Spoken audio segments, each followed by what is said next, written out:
Bonjour, merci d'être là. Ça donne tout son sens à un travail qu'on a traversé pendant plusieurs mois, qui s'appelle, donc c'est un atelier de création théâtrale, vidéo, chorégraphie, qui s'appelle Fils 2, Fille 2, et qui a été mené donc au lycée Sainte-Thérèse depuis janvier dernier, en collaboration étroite avec l'enseignante Thérèse Prévost, avec qui j'ai le grand plaisir de travailler, donc enseignante de français depuis 8 ans. Donc c'est la 8e année consécutive.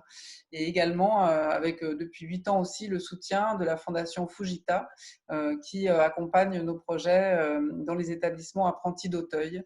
Peut-être aussi dire un mot sur le fait que c'est la 2e année qu'on intervient au lycée Sainte-Thérèse à Paris 16e. Et donc je remercie beaucoup Monsieur Mougenot et toute l'équipe du lycée qui ont vraiment soutenu le projet et permis qu'il se poursuive malgré le contexte évidemment exceptionnel que nous traversons, dans une œuvre numérique et qui nous permet de nous réunir tous aujourd'hui virtuellement. Merci aussi au Conseil régional d'Île-de-France qui soutient la compagnie depuis 2005.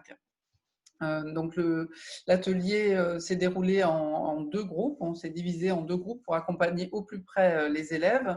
Donc avec Anne-Sophie Juvénal, qui était en co-direction sur le théâtre, Muriel Abrard, peut-être vous pouvez vous saluer Oui, en passant. Du voilà. coup, Anne-Sophie Juvénal, Muriel Abrard, et Muriel Abrard qui est à la vidéo, et Marc Plançon qui est pluriel, puisqu'il est à la fois sur le corps, sur la musique et sur un rapport du corps dans l'image.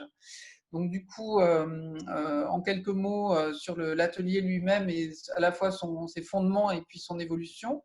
Donc le principe, donc ça porte sur la question de la filiation professionnelle. C'est venu du fait que j'ai écrit l'année dernière un texte qui s'appelle Filles de militaires, qui sonde un petit peu les conséquences possibles dans sa personnalité et dans ses relations aux autres lorsqu'on a un père militaire. Et ça m'a intéressé d'inviter les élèves à vivre cette même expérience, d'interroger en soi quelles sont peut-être les répercussions du travail ou du chômage de ses parents dans nos vies. Donc j'ai rédigé un petit questionnaire auquel ils ont bien voulu répondre. Et à partir de leurs réponses, j'ai réuni un petit peu tout ça. Ils ont répondu avec beaucoup d'engagement, de personnalités très fortes. Et à partir de leurs écrits, j'ai réuni tout ça en une sorte de partition collective qui est devenue le texte de la classe, sans qu'on veuille savoir si ce qu'ils avaient écrit était vrai ou pas, et de ne pas savoir non plus qui l'avait écrit. Donc c'était anonymisé comme un matériau poétique, engageant, qui était une sorte de portrait un peu plus collectif qu'individuel des uns et des autres. Et ensuite, nous avons un petit peu fait jouer le hasard, puisqu'on a fait lire ce texte dans la 2e séance qui a pu avoir lieu en février, et les élèves ont lu un petit peu des fragments et le hasard a assez bien fait les choses. On a trouvé que ça correspondait plutôt très bien à leur personnalité et on a poursuivi un petit peu ce geste, et la rencontre a été très forte sur le plateau aussi. Donc au-delà de leurs écrits, il y a eu aussi une vraie présence, sensibilité, engagement des élèves qui nous ont portés à avoir envie vraiment de ne pas s'arrêter lorsque le Covid-19 est arrivé.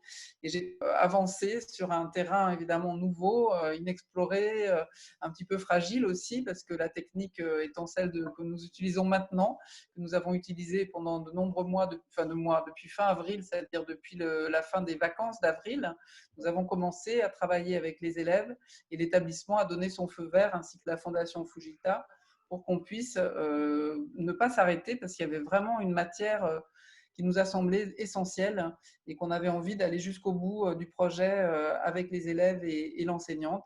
Et donc c'est ce à quoi on a travaillé pendant des semaines, avec aussi évidemment les difficultés qui peuvent être particulières, puisque on a dû travailler avec Internet, avec le fait que les élèves n'avaient pas toujours des caméras, pas toujours leur micro qui marche, donc parfois avec juste un élève soit au téléphone, soit qui nous écrivait sur Zoom.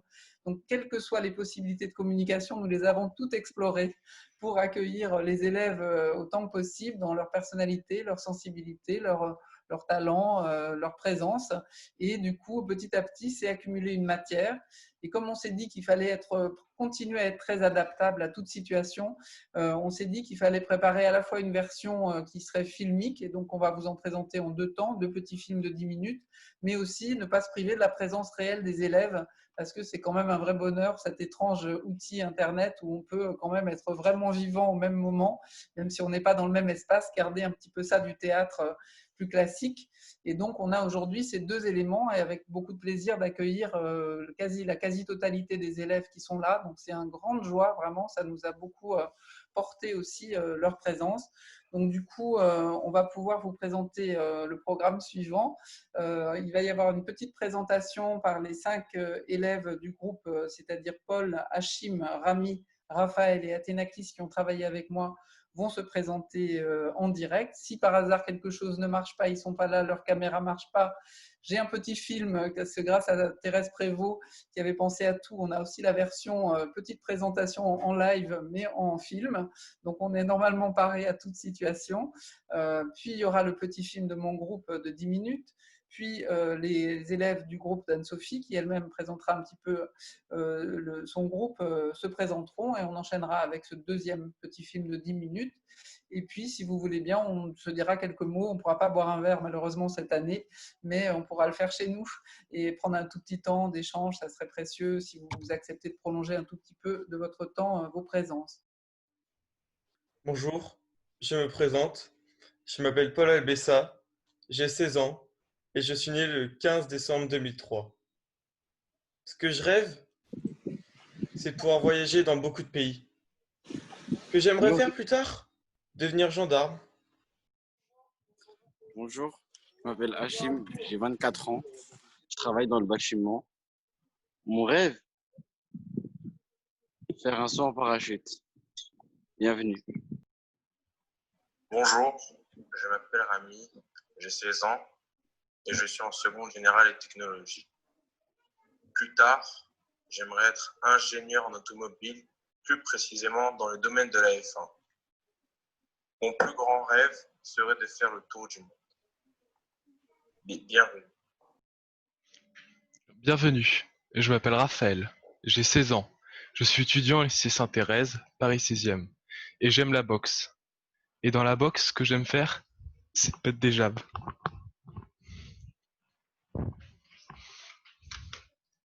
Je m'appelle Christopher, j'ai 25 ans. Je suis surveillant au lycée Sainte-Thérèse et on m'appelle aussi Hulk. C'est pour ça que c'est mon film favori, donc je ne peux pas m'embêter. Et puis, nous enchaînons donc avec le film qui retrace notre travail en atelier numérique.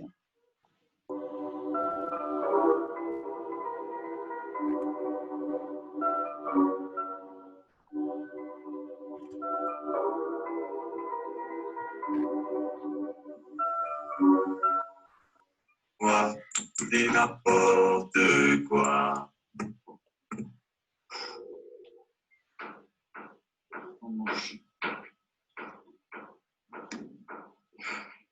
Bon.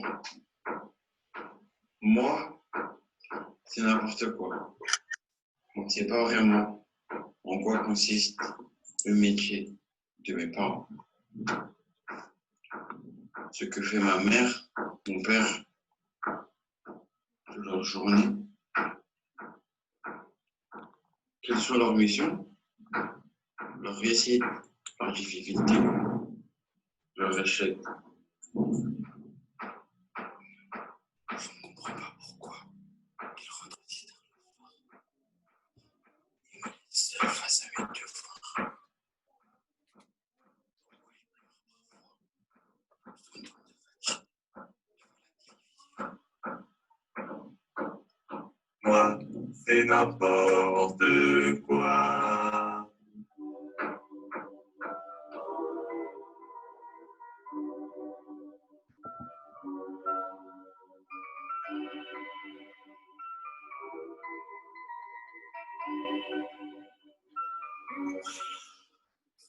Mon père ne sait pas faire. Avec moi, il ne connaît que la violence, l'argent, la réussite. Il ne m'écoute pas depuis longtemps déjà, depuis tout petit. Alors, à quoi bon? C'est difficile de parler français, de ne pas faire de fautes d'orthographe, de vous parler, de répondre à vos questions. Je ne vous connais pas. J'ai grandi à rue du crime, je détaille la scène dans la cave. J'ai le choix, donc je fais le tri. Aucun bouffon à ma table. Kilo blanchon, hier sans couleur. Je prends du fer pour mon honneur. Y'a pas de malheur qu'une absence de bonheur. Mon père, lui, a la valeur de l'argent.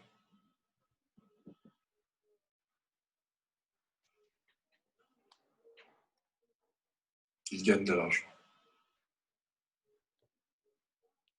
Il vend des maisons, des actions, des entreprises.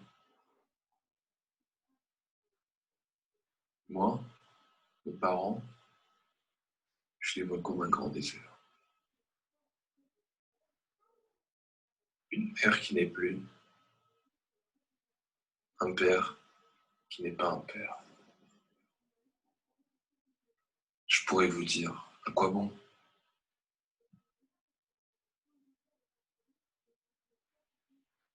On continue ou pas? Ok, je continue.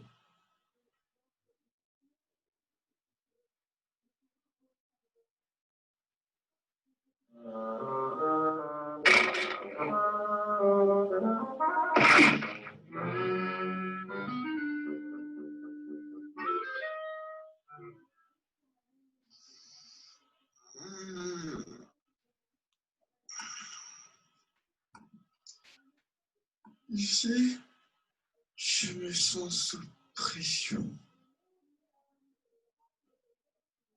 À l'école, dans la société, dans ma famille. Mais comment devenir l'égal de mes parents? Eux ont réussi leur vie, je crois. Et moi, comment faire?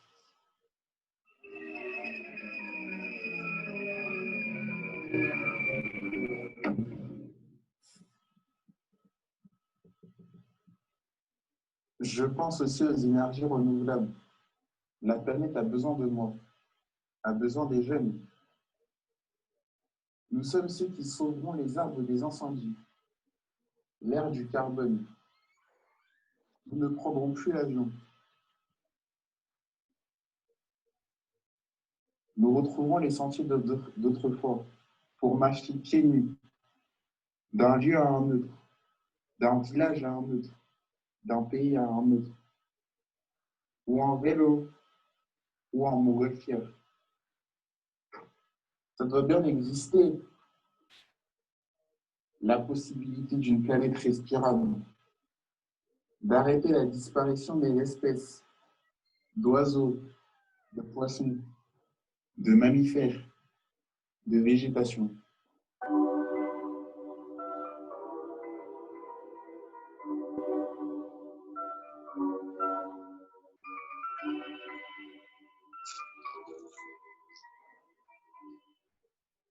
Dans la vie,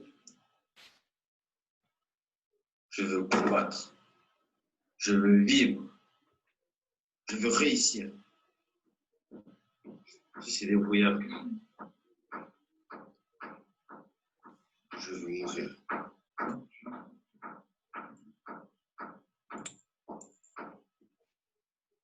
Cette terre n'est pas pour moi.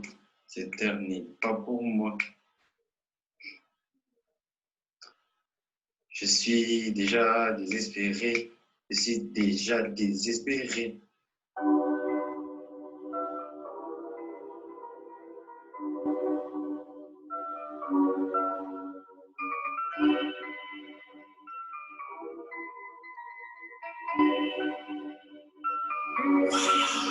Je vends la moule couleur Homer. Ma daronne mange toujours pas de homard. Au poignet, j'ai toujours pas ma haute marque. Je fais des briefs et je fais parler les commères. Et si j'inverse... Je ne sais pas ce que je vais faire plus tard. Rien. Ou chef des armées, astronaute, chômeur, avocat, chef d'entreprise, pilote automobile, je ne veux rien être, ou astronaute. Voilà. Bouffon à ma table, kilo, manchon, hier sans couleur. Je prends du fer pour mon honneur. Y'a pas de malheur qu'une absence de bonheur. Y'a pas d'alerte, tu vas payer l'honneur.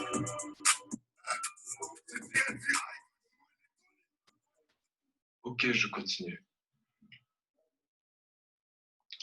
Mais j'ai trouvé une solution secrète. Une arme qui me rend indestructible. Plus fort que le désespoir. Plus fort que chacun d'entre vous.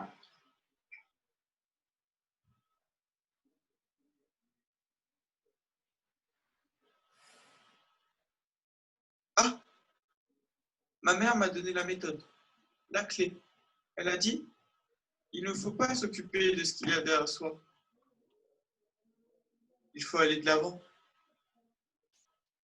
Sur le chemin de l'école, ma mère a donné un manteau à un sans-abri et un énorme sachet. Je me demande ce qu'il y avait dans ce sachet. Le lendemain et les jours d'après, le sans-abri n'était plus là. Quand je pense à mon père, je vois la goutte de pétrole de son premier gisement dans le désert. Il y a bien longtemps. Quand je pense à ma mère, je vois un livre de droit, des obligations, déposer des gerbes, une main tendue, une certaine tenue, des responsabilités.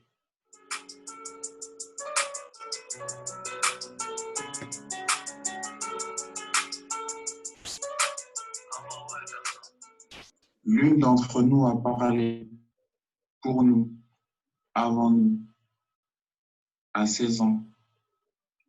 Nous sommes là aussi, prêts à murmurer ensemble ou à vociférer pour modifier le cours de l'histoire. Ne plus seulement suivre le chemin tout tracé, mais sauter d'un pas de côté, découvrir des terres encore inexplorées.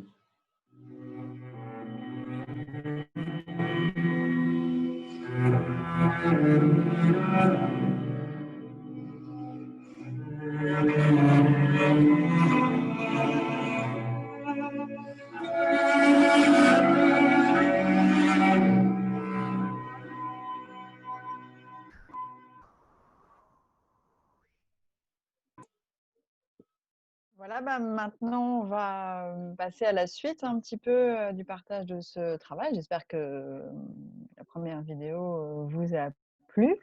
Et bien maintenant, je vais vous présenter un peu le travail du groupe d'élèves qui a travaillé donc avec moi. Amine, Alexandre, Harold, Johan, aussi avec la contribution très dynamique, très généreuse de Paul, qui est venu parfois un peu combler les problèmes techniques de certains qui n'avaient pas malheureusement accès à l'image. Et donc voilà, ils vont commencer par se présenter et puis après, donc, vous découvrirez le travail de montage réalisé avec Muriel Abrard et Marc Planceau. Bonjour, je m'appelle Amine, j'ai 17 ans et mon rêve plus tard, c'est d'être astronaute et d'aller sur la Lune. Bonjour, je m'appelle Alexandre, j'ai 18 ans. Je suis en seconde générale et technologique. Mon rêve plus tard, c'est de vivre à l'étranger, peut-être aux États-Unis. Mon plat préféré, c'est les nouilles instantanées. Bonjour, je m'appelle Harold, j'ai 16 ans. Moi, plus tard, je veux devenir riche par tous les moyens. J'ai pas encore d'idée sur comment faire, mais ça va venir. Et maintenant, le montage vidéo de leur travail.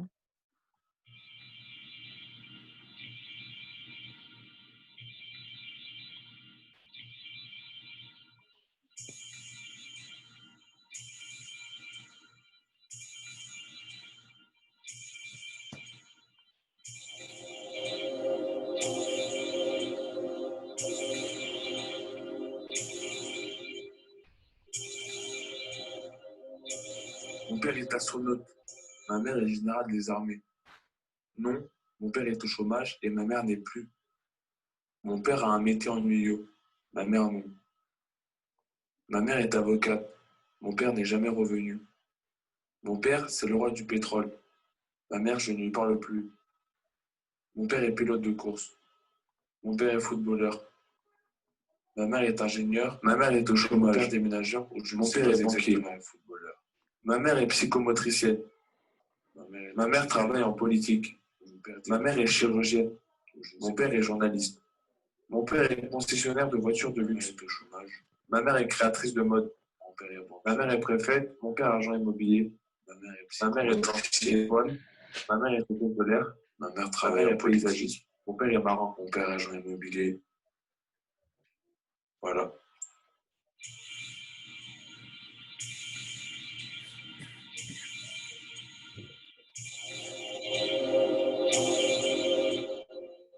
J'ai une bonne éducation. Mon père gagne beaucoup d'argent. Ma mère aussi. Non, ce n'est pas vrai. Non, ce n'est pas vrai. L'argent, c'est difficile. Et je n'ai pas d'éducation. Et j'ai oublié d'apprendre les bonnes manières. Ou je n'ai pas voulu. Ou j'ai su, mais je ne me rappelle plus. Comment dire bonjour poliment. Ouais, bien ou bien. Me lever quand un adulte entre dans la salle de classe. Vous voyez les professeurs. Regardez dans les yeux, mais pas trop longtemps, celui qui me parle. Enlever ma capuche, mes écouteurs, éteindre mon téléphone portable dans la classe.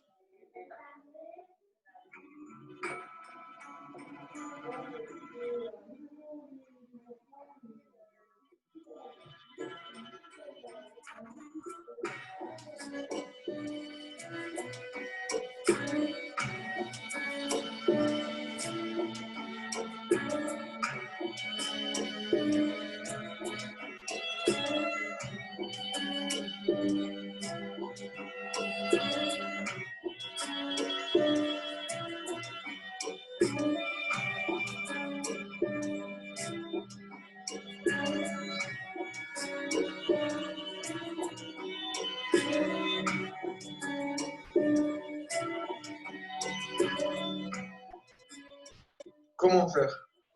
Je ne sais pas. Je ne sais pas. J'ai 16 ans. Mes parents, je les vois comme une forêt, comme deux arbres majestueux, dans la verdure accueillante, presque comme un bercement. Mes parents ont l'air heureux. Je les vois comme ça.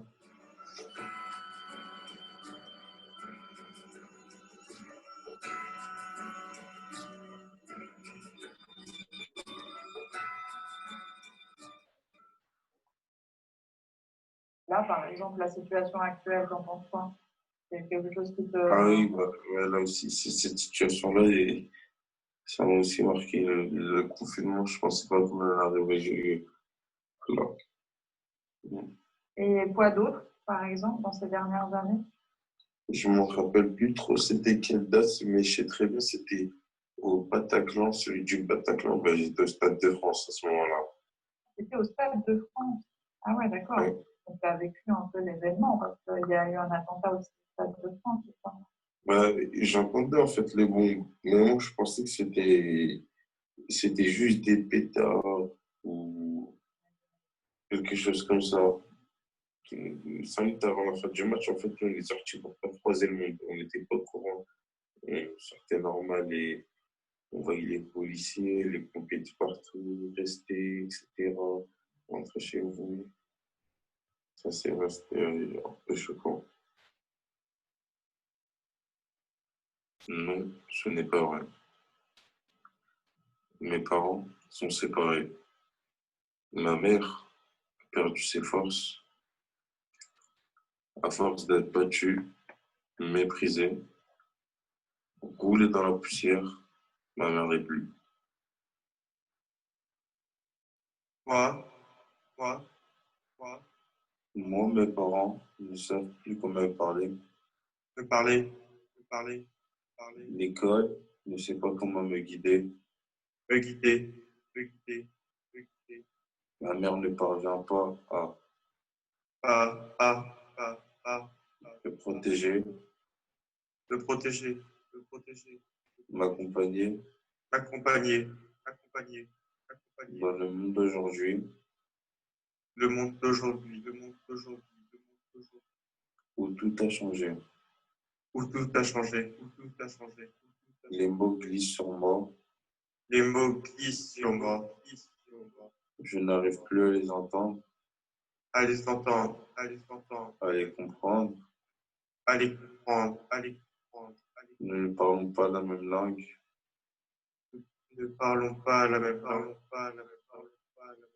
C'est comme des continents qui s'éloignent, qui dérivent pour ne plus se retrouver.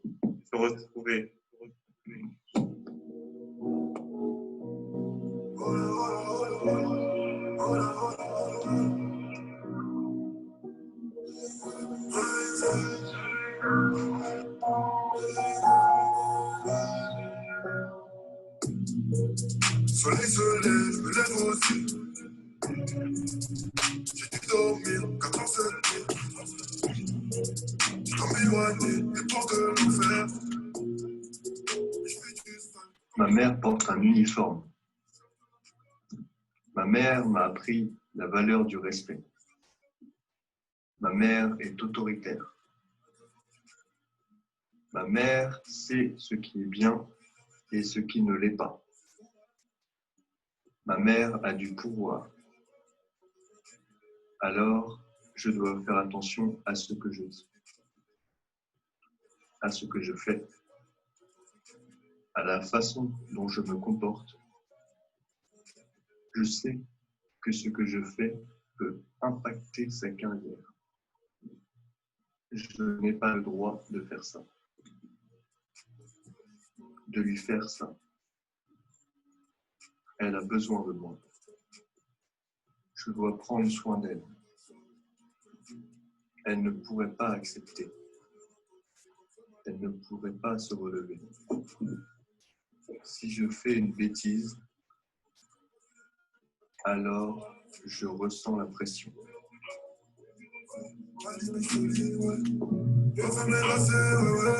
je continue de brasser.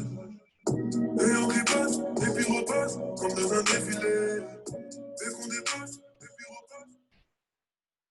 Moi, je vais devenir quelqu'un qui prend le pouvoir, qui prend sa vie en main, qui regarde loin dans le désert et qui avance. Sans que rien ne puisse désormais l'arrêter, j'avance. Et j'écraserai tout sur mon passage, dans le désert et ici.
Des moments magiques.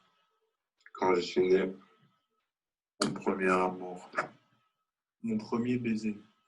ma naissance, le miracle de la vie, Ma mort. de l'argent qui tombe du ciel. Et vacances à vie, Une personne magique pour toi, ma petite amie, en Guadeloupe. Mon oncle déguisé en fantôme, il fait naître la magie. Avec lui, tout le monde croit en l'esprit de la forêt. et c'est lui en dessous du déguisement. Moi, je ne crois que ce que je vois. La magie n'existe pas. C'est une croyance. C'est parce que les gens y croient que la magie peut advenir. Mais la croyance, ça a du bon. Ça donne du souffle. Ça rend les choses possibles.